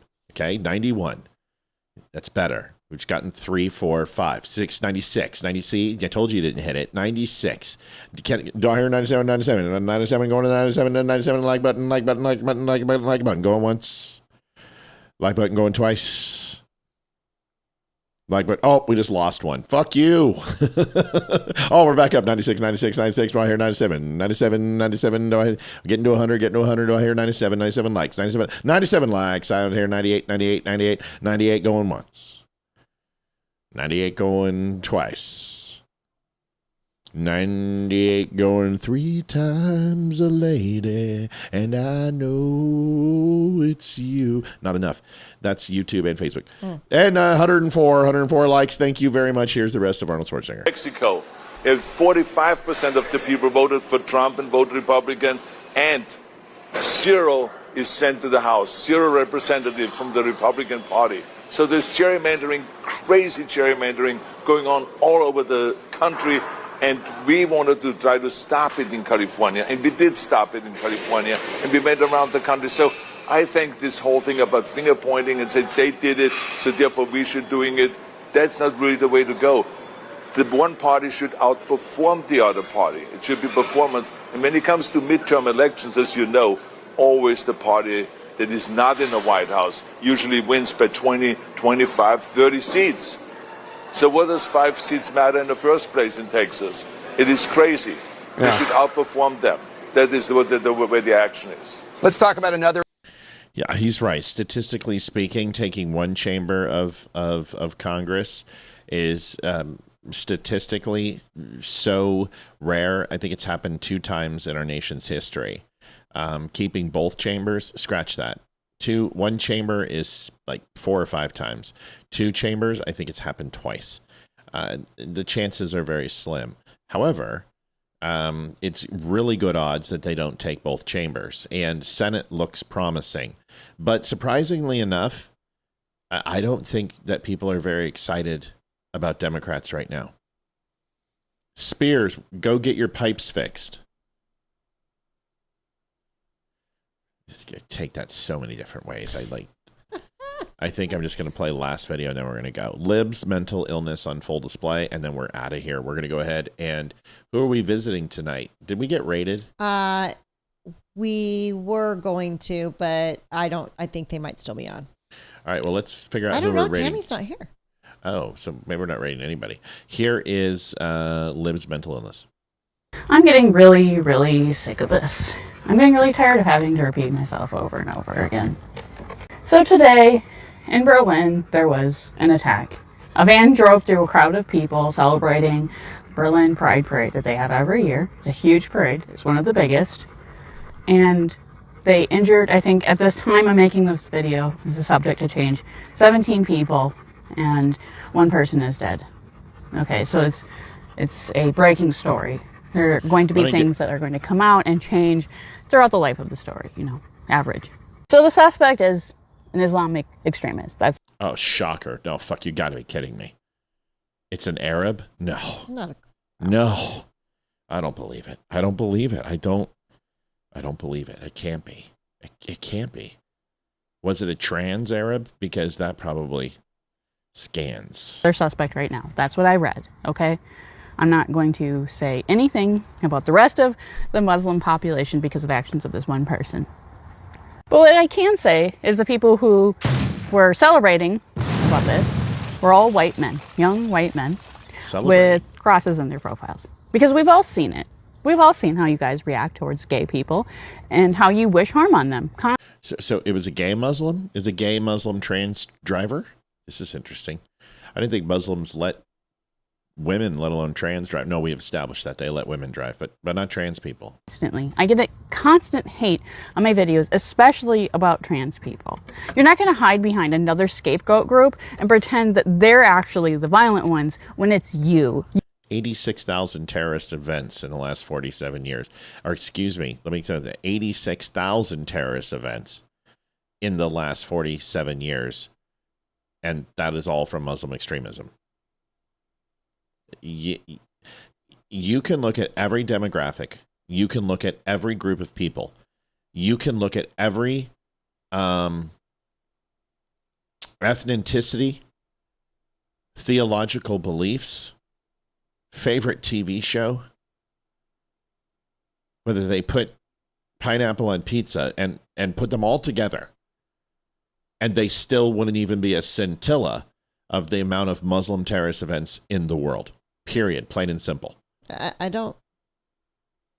Maybe I'm not thinking hard enough, but I don't remember ever reading about a bunch of Christian white men doing a terrorist attack or J6. They did J6. Applauding over other people dying. But I thought that was your party. I don't understand. Listen. Oh my God. Can we just fucking say that there's crazy people in the world and most of the crazy people happen to be liberals? Can we just, has anyone seen the recent numbers?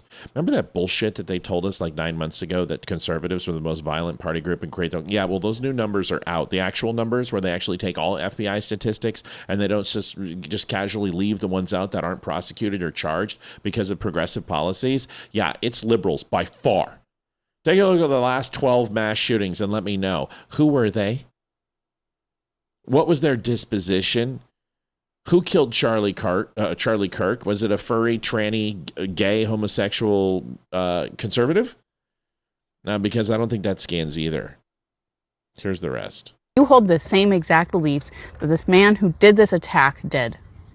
And you're trying to distance yourself from it. And you know why you're trying to do that? It's because you're ashamed. And you should be. Yeah, I'm ashamed because a radical She Muslim. totally nailed it. Yeah, you crushed it. You crushed it, nose ring. Go for it. Septum Pierce for the win.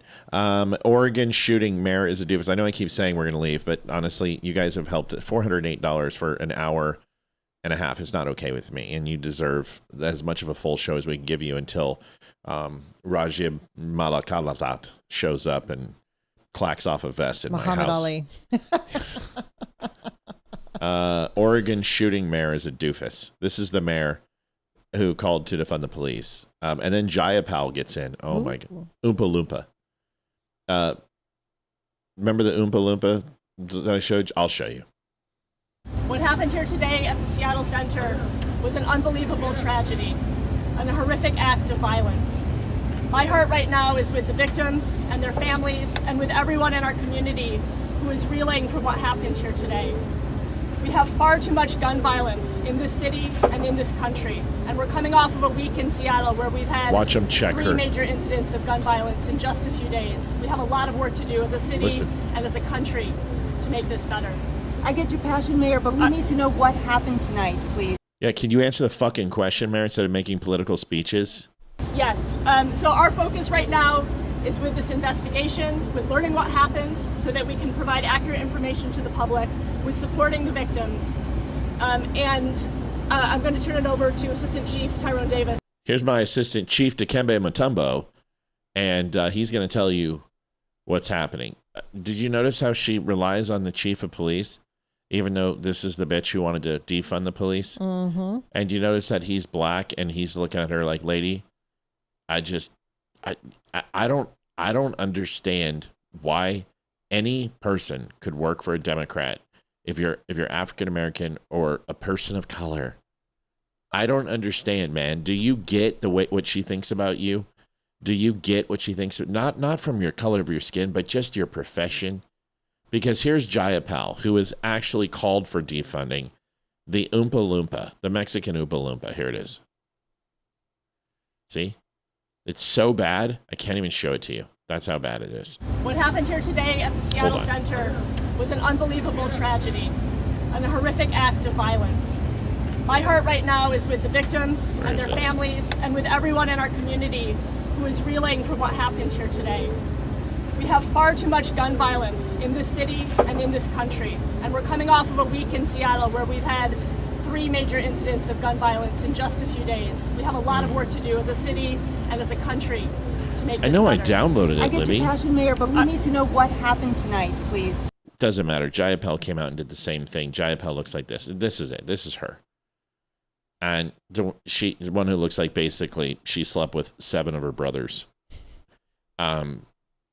She came out and she said, I want to thank the police department. I want to go ahead and recognize them for their amazing contributions. And you're like, this is the woman who called for defunding of police. Here it is.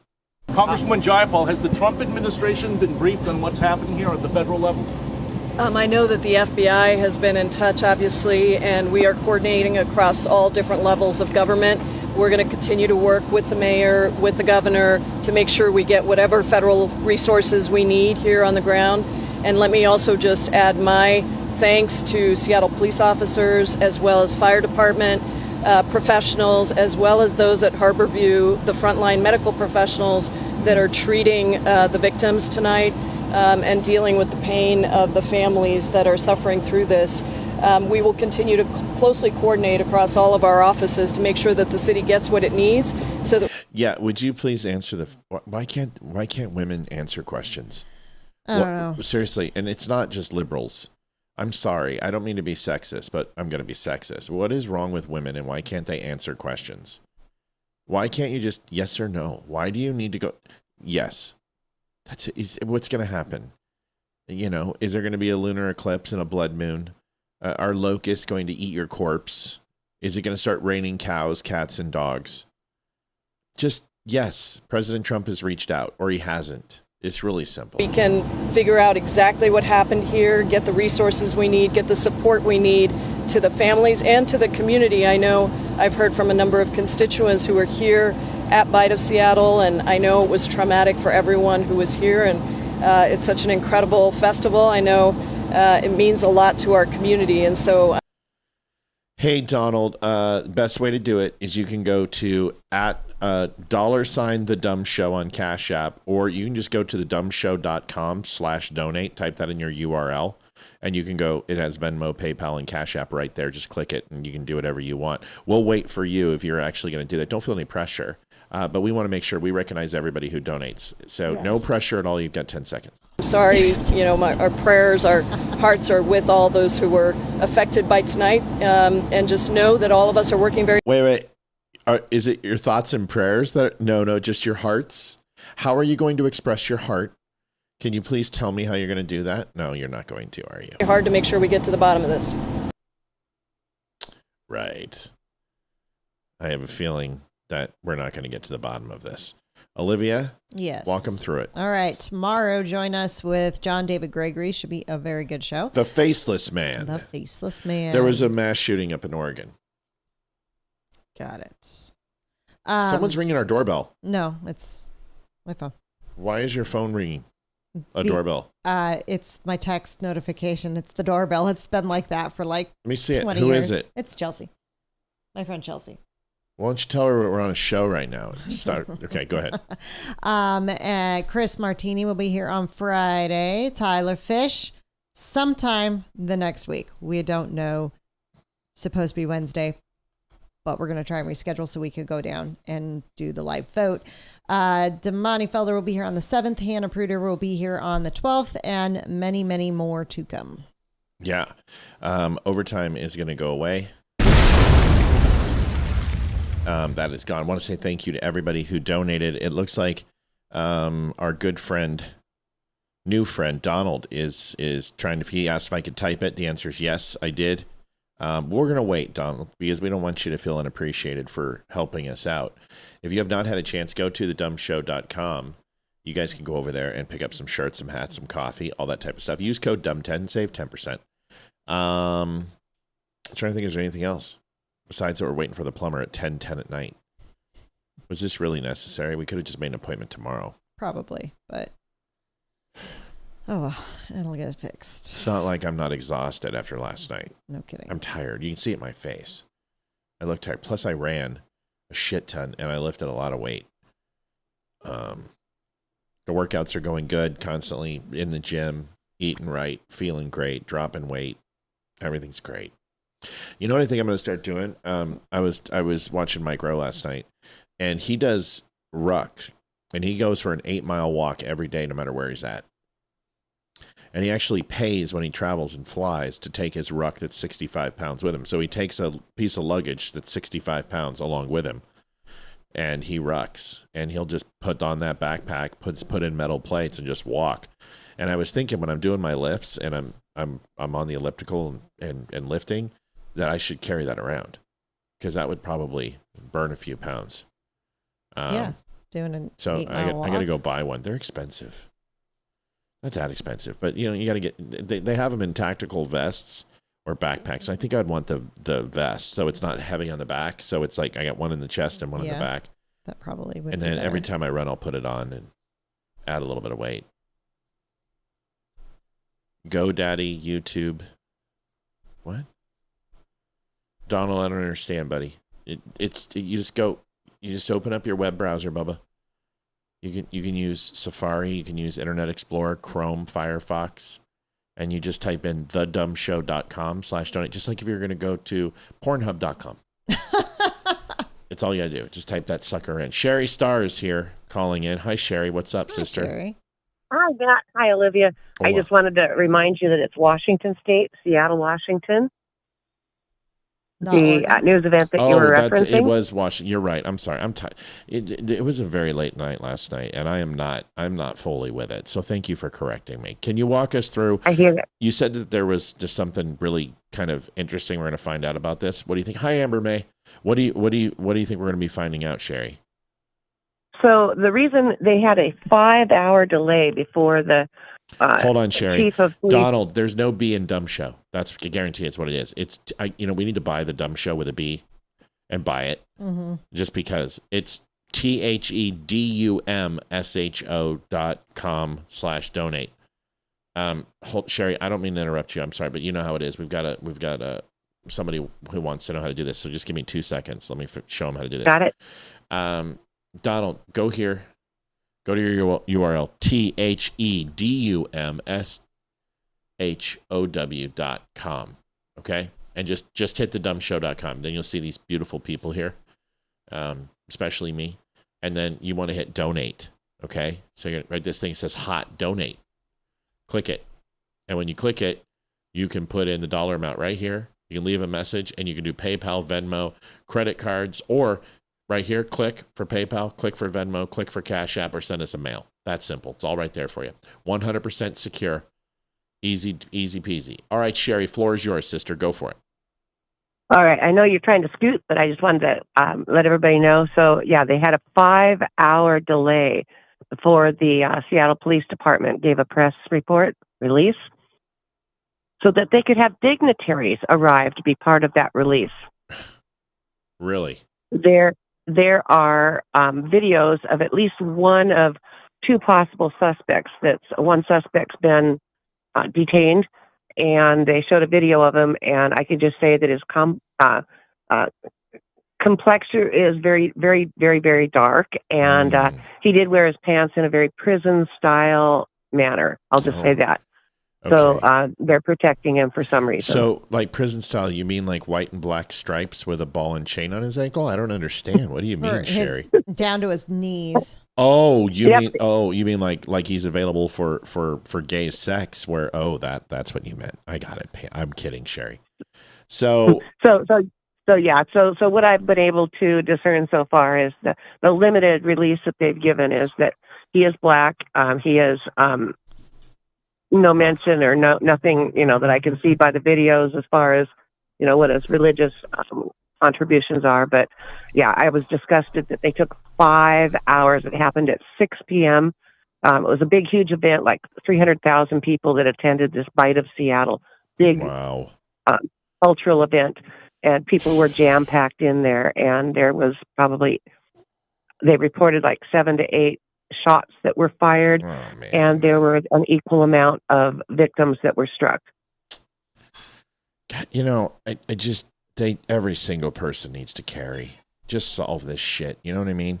I understand people are afraid of, but here's the thing: if I'm going to get hit, I'd rather get hit by a person who's trying to defend our lives. You know what I mean? Than have some shooter just mercilessly start throwing rounds at us and us not be able to defend ourselves. This is why I carry everywhere. I'm carrying now. I always carry, and you never know when you're going to need it. This was a fish in the barrel type of event. There was a 2-year-old that was hit. My God. This was a family event. It happens. The event is normally a beautiful cultural event focusing on food. Called the Bite of Seattle, and I just find it very suspect that they waited 5 hours, and the only excuse that the person that was speaking for the police department was that they were waiting for dignitaries to arrive. God, they're such dicks.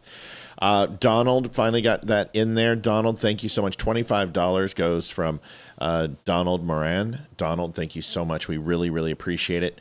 Olivia had to step away, and we can't put it into lights, but that puts us way above 430. So I want to say thank you to everyone who helped us out. Donald, welcome to the show. Sherry, give us one last word of wisdom before we get the hell out of here. Well, just be aware that the advice that Matt just gave, it's better to be not one of those fish in the barrels. Yeah. Well, and it depends on the situation, how quickly it happens, right? But you don't put yourself in those situations. Be situationally aware. I wouldn't put myself in a crowded area. I wouldn't put myself where there's only one singular exit. I don't put myself in those situations, and there's a reason why. The only time I do that is at my church, but I also know that there's 10 guys who are fully armed and ready to clock in and go to work. Mm-hmm. So situationally aware and tactically aware. Yeah, that's it. Yeah, keep your head on a swivel. So, Sherry, we love you. We appreciate you calling in. Donald says, I think that I got it. I only did 25 just in case I did it wrong. I'll do more next time. Donald, there's no pressure, no rush. We love it. We thank you for donating. Please become a fan. Watch the show. Even if we disagree with each other sometimes, that's okay. We just don't unfriend each other when we do. Sherry, love you. Appreciate you calling. Thank you, ma'am. Blessings to all. All right. See ya. All right, folks. See you tomorrow. Thanks for watching. I'll be on with Leroy, and then we also have John David coming on. John David Gregory. Stop on by. Thank you, everyone, for your donations, helping out this show. It means the world to us. We can't thank you enough. See you guys tomorrow.